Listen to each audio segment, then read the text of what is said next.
Ayatollah Ali Khamenei इराणचे supreme leader America आणि इस्रायलनं 28 फेब्रुवारीला इराणवरती हल्ला करून युद्धाच्या पहिल्याच दिवशी खामेनेई यांना संपवलं।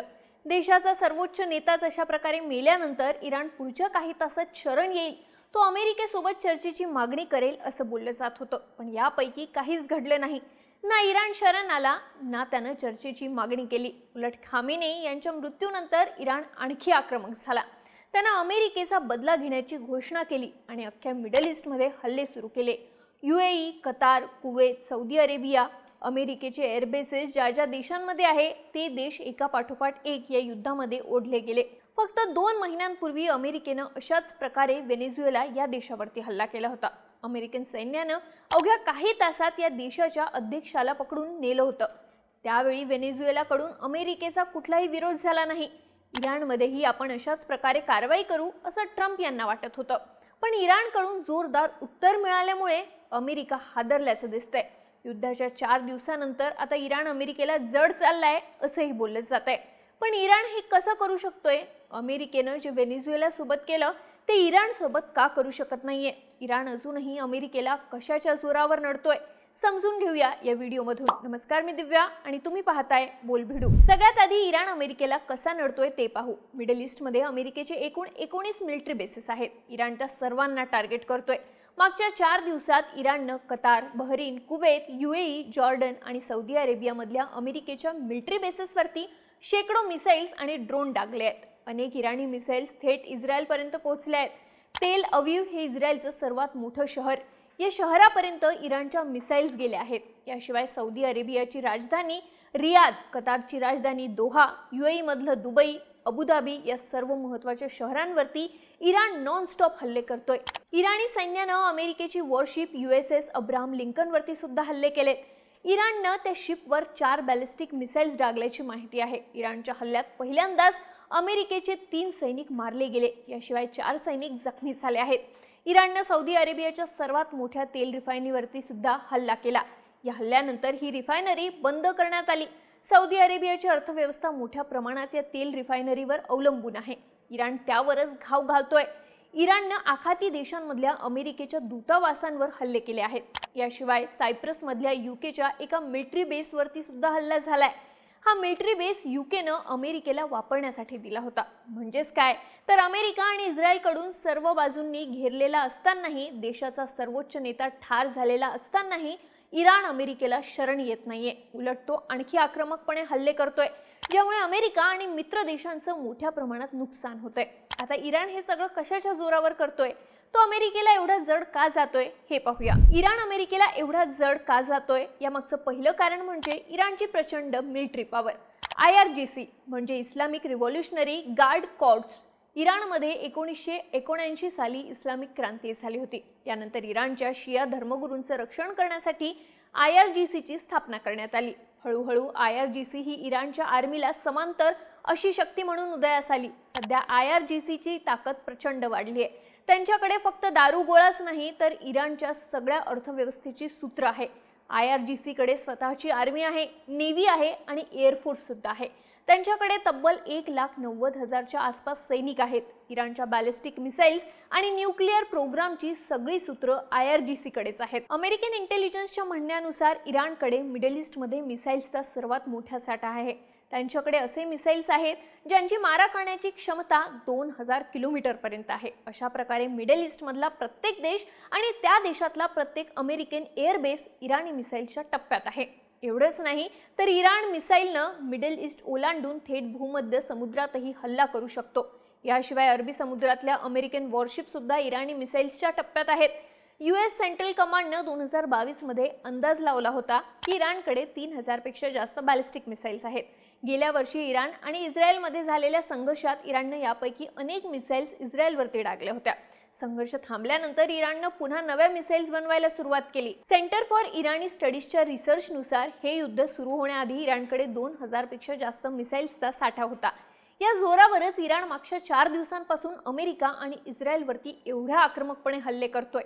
ऑस्ट्रेलियन नॅशनल युनिव्हर्सिटीतल्या अभ्यासकांच्या म्हणण्यानुसार इराण सध्या तरी हार मानणार नाही, कारण आता तो आरपारची लढाई लढतोय त्यानं स्वतःला दीर्घकाळ चालणाऱ्या युद्धासाठी तयार केलंय। या संदर्भात इराणचे परराष्ट्र मंत्री सय्यद अब्बास अराक्ची यांनी केलेलं एक स्टेटमेंट महत्त्वाचं ठरतं। अराक्ची यांनी 1 मार्चला खामेनेई यांच्या हत्येनंतर सोशल मीडियावरती एक पोस्ट केली होती।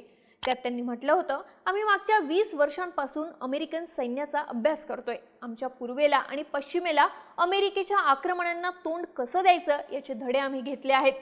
आमच्या राजधानीवर हल्ला केला तरी याचा युद्धावर काहीही परिणाम होणार नाही। युद्ध कधी आणि कसं संपवायचं हे आम्ही ठरवू। अराक्ची यांच्या या वक्तव्यावरून इराण या युद्धासाठी कशा प्रकारे तयार होता हे दिसून येतं। त्यामुळे त्याला पराभूत करणं सध्या अमेरिकेला जड जातंय। इराण अमेरिकेला एवढं जड जातोय यामागचं दुसरं कारण म्हणजे खामेनेई यांच्या मृत्यूनंतर एकत्र आलेली इराणी जनता। खरं तर या युद्धासाठी अमेरिका आणि इस्रायलचा प्लॅन काय होता, तर थेट तेहरानवरती हल्ला करून इराणचे सुप्रीम लीडर खामेनेई यांना संपवायचं। त्यांच्यासोबत इराणची टॉपची लीडरशिप आणि खामेनेई यांच्यानंतरचे सत्तेचे दावेदारही ठार मारायचे। अशा प्रकारे इराणचे प्रमुख नेते मेल्यानंतर देशामध्ये मोठी अस्थिरता पसरेल। इराणमध्ये आधीच तिथल्या इस्लामिक राजवटीविरुद्ध प्रचंड रोष आहे। मागच्या 2-3 महिन्यांपासून इराणमध्ये सातत्यानं खामेनेई यांच्या विरुद्ध आंदोलन होत आहे। या आंदोलनांमध्ये death to Khamenei, mullahs must leave अशा घोषणाही ऐकायला मिळाल्या आहेत। अमेरिकेचा अंदाज होता की खामेनेई यांना मारल्यानंतर इराणमधली तरुणाई रस्त्यावरती येईल। तिथे इस्लामिक राजवटीविरुद्ध आंदोलन आणखी तीव्र होतील। त्यातून एखादा नेता पुढे येईल आणि त्याला सपोर्ट करून अमेरिका आणि इस्रायल इराणवरती कंट्रोल मिळवतील। अमेरिकेच्या या प्लॅनचा पहिला टप्पा तर यशस्वी झाला। युद्धाच्या पहिल्याच दिवशी खामेनेई यांचा मृत्यू झाला। त्यानंतर इराणमधले लोक एकत्रही आले, पण अमेरिकेच्या नाही तर खामेनेई यांच्या बाजूने। खामेनेई यांच्या मृत्यूनंतर त्यांना श्रद्धांजली वाहण्यासाठी तेहरानमध्ये लाखो लोक जमली। या लोकांनी अमेरिकेच्या हल्ल्यांचा विरोध करत इराणी सरकारला समर्थन जाहीर केलं। खामेनेई यांच्या मृत्यूनंतर इराणची इस्लामिक राजवट कमकुवत होईल असा अमेरिकेचा अंदाज होता। तो पूर्णपणे फेल गेला। उलट त्यांच्या मृत्यूनंतर विभागलेली इराणी जनता अमेरिकेविरुद्ध एकत्र आली। आता अमेरिकेला इराणवरती कंट्रोल मिळवायचा असेल तर युद्ध चालू ठेवण्याशिवाय पर्याय नाही, कारण इराणमध्ये अंतर्गत उठाव होऊन सत्ता परिवर्तन होण्याची शक्यता सध्या तरी दिसत नाहीये। अमेरिकेला जर इराणमध्ये सत्तांतर घडवायचं असेल तर स्वतःचं सैन्य त्या देशामध्ये उतरवावं लागेल। हे करणं सहजासहजी तरी शक्य नाही। यामुळे अमेरिका आता या युद्धात बॅकफुटला गेलेला दिसतोय। जर खामेनेई यांच्या मृत्यूनंतर इराणमध्ये क्रांती झाली असती तर अमेरिकेनं त्या माध्यमातून तिथली सत्ता मिळवली असती, पण हे घडलं नाही। उलट खामेनेई यांच्या समर्थनार्थ इराणी जनता एकत्र आली। यामुळे सध्या इराण अमेरिकेला एवढा जड जातोय। इराण अमेरिकेला एवढा जड जातोय यामागचं तिसरं कारण म्हणजे इराणनं सुरू केलेलं प्रॉक्सी वॉर। इराण या युद्धात अमेरिका आणि इस्रायल विरुद्ध एकटा लढत नाहीये। त्यांच्या मदतीला आणखी 2 संघटना आहेत। एक म्हणजे लेबनॉनमधली हिजबुल्ला आणि दुसरी म्हणजे यमनचे हुती बंडखोर। हिजबुल्ला ही इस्रायलच्या उत्तरेला असलेल्या लेबनॉनमधली एक सशस्त्र संघटना आहे। ती इस्रायलचे कट्टर विरोधक आहे। इराणनं हिजबुल्लाचा वापर इस्रायल विरुद्ध प्रॉक्सी वॉरसाठी केला आहे। 1 मार्चला खामेनेई यांच्या हत्येची बातमी आल्यानंतर हिजबुल्ला इराणकडून या युद्धात उतरली। या संघटनेनं इस्रायलच्या उत्तरेला असलेल्या हैफा शहरावरती जोरदार हल्ले सुरू केले। नोव्हेंबर 2024 मध्ये झालेल्या सीजफायरमध्ये हिजबुल्लानं पहिल्यांदाच इस्रायलवरती हल्ले केले आहेत। यामुळे आता इस्रायलला 2 फ्रंट वॉर खेळावं लागतंय। एकीकडून इराण मिसाईलनं अटॅक करतोय तर दुसऱ्या बाजूनं हिजबुल्लाचा अटॅक होतोय। हिजबुल्लाला रोखण्यासाठी इस्रायलनं आता लेबनॉनवरती हल्ले सुरू केले आहेत। याचा फायदा घेऊन इकडे इराणनं इस्रायलवरचे आपले हल्ले तीव्र केले आहेत। अशाच प्रकारे यमनमधले हुती बंडखोरही इराणच्या बाजूने उभे राहिले आहेत। यमनची बॉर्डर सौदी अरेबियाला लागून आहे। हुती बंडखोरांच्या माध्यमातून इराण सौदी अरेबिया विरुद्ध प्रॉक्सी वॉर खेळतोय। आता खामेनेई यांच्या मृत्यूनंतर हुती बंडखोर अमेरिका आणि इस्रायल विरुद्ध प्रचंड आक्रमक झाले। मागच्या 2 दिवसात त्यांनी रेड सी मधले आपले अटॅक तीव्र केल्याच्या बातम्या आहेत। हुतींच्या टार्गेटवर आहे आंतरराष्ट्रीय जहाजं, तसंच इस्रायल आणि अमेरिकेच्या युद्धनौका। एक प्रकारे हुती बंडखोर समुद्रमार्गे इराणला कव्हर देत आहेत। हुती बंडखोर हे इस्रायलचे कट्टर विरोधक मानले जातात। त्यांच्यात आणि इस्रायलमध्ये नेहमी संघर्ष सुरू असतो। मागच्या 3 वर्षात हुतींनी इस्रायलच्या दिशेनं असंख्य बॅलिस्टिक मिसाईल्स, ड्रोन आणि क्लस्टर बॉम्ब फेकले आहेत। आता या युद्धात त्यांनी आपले हल्ले आणखी तीव्र केले आहेत। हिजबुल्ला आणि हुतींची मदत मिळाल्यामुळे युद्धात इराणची ताकद वाढली आहे। त्यांच्यामुळे इस्रायल आणि अमेरिकेला एकाच वेळी वेगवेगळ्या फ्रंटवरती युद्ध करावं लागतंय। यामुळे इराणला पराभूत करणं अमेरिकेसाठी एवढे जड जात आहे। खरं तर इराण हा मिडल ईस्ट मधल्या सर्वात ताकदवान देशांपैकी एक मानला जातो। या देशाची आर्मी अत्यंत मजबूत आहे। त्यांच्याकडे मिसाईल्सचा प्रचंड साठा आहे. सर्वात महत्त्वाचं म्हणजे इराणी सैन्याला सततच्या युद्धाचा अनुभव आहे. त्यामुळे हा देश सहजासहजी अमेरिकेला शरण जाणार नाही हे क्लिअर होतं. पण खामेनेई यांच्या मृत्यूनंतर इराण पुढे हार मानण्याशिवाय पर्याय नाही असं बोललं जात होतं. मात्र इराणनं दाखवून दिलं की तो अमेरिकेला तेवढ्याच ताकदीनं विरोध करू शकतो. उलट युद्ध जर लांबलं तर इराण अमेरिकेवरती भारी पडू शकतो असंही म्हटलं जातंय. तुम्हाला या सगळ्याबाबत काय वाटतं? इराण अमेरिकेला का जड जातोय? तुमची मतं आणि प्रतिक्रिया आम्हाला कमेंट करून नक्की सांगा आणि माहितीपूर्ण व्हिडिओजसाठी बोलबिडूच्या YouTube चॅनलला सबस्क्राईब करायला विसरू नका.